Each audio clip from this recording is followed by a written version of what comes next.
अढ़ौल के फुलवा में कवन गुण हो माई गइलू भाई।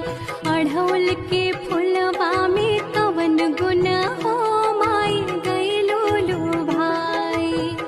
गइलू भाई माई गइलू भाई। गइलू भाई माई गइलू भाई। नरियर सोपाड़ी में कवन गुण हो माई गइलू भाई। अढ़ौल के फुलवा में कवन गुण हो माई गइलू भाई। छप्पन भोग माई के मनवो न भावे। मनवो न भावे माई के मनवो न भावे। घुघुरी बतासा में कवन गुण हो माई गइलू भाई। अढ़ौल के फुलवा में कवन गुण हो माई गइलू भाई।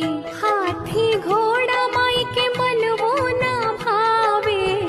मनवो न भावे माई के मनवो न भावे। सिरवा सवरिया में कवन गुण हो माई गइलू भाई।